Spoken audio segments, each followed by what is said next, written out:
Hello there, I'm Wyatt Sharp, working with Civics Canada for their Student Budget Consultation. Every year, the Minister of Finance presents a budget before the House of Commons, and it is always prone to some sort of criticism, whether it's from other members of the House of Commons or whether it's from pundits and commentators. And in an effort to at least avoid that as much as possible, the Minister of Finance and the Ministry of Finance is willing to take the advice from those from various industries and from other political parties in some cases as well. And so, as a result, Civics decided to catch up with some key party observers and party insiders to see what they would like to have included in the upcoming federal budget. I suppose let's just start out. Obviously, there's a lot of issues right now on the political scene that are impacting many different demographics of Canadians. Yep. What do you see as some of the party's top priorities as we head into Budget 2024?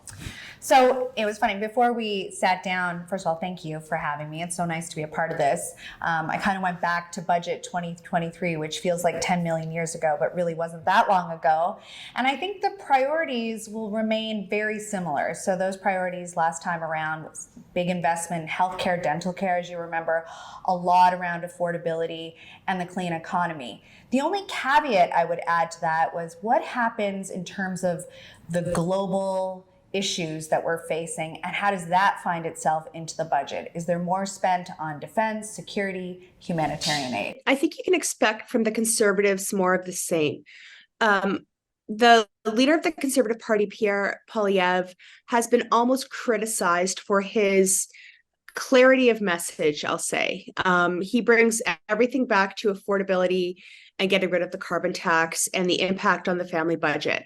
So, obviously the opposition reacts to the budget. So depending on what's in there, I would expect that the Conservatives, one, criticize it, and two, bring it back home to getting rid of the carbon tax. There's what the government should do in the budget, what I think they will do. I think they're going to head more left towards the NDP. They're going to keep some promises and keep aligning with themselves.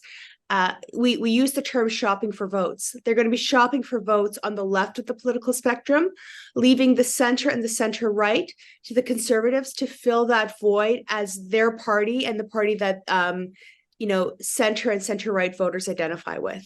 Here are the things that really matter to New Democrats. So pharmacare, having the approval of the pharmacare legislation by the end of the year, and having money resources allocated to it. That's one thing to pass a bill, but then we've got to see money being allocated to it. What's the rollout plan? So those are the kinds of things that New Democrats are always going to look for. How do you benefit Canadians? They don't care about what a tax cut looks like. We care about how do you build communities. And so you'll see more movement on dental care. Certainly pharmacare is at the top of the list. Environmental protections and housing. Being able to live in your community and the community you want to live in. That's going to be priority one.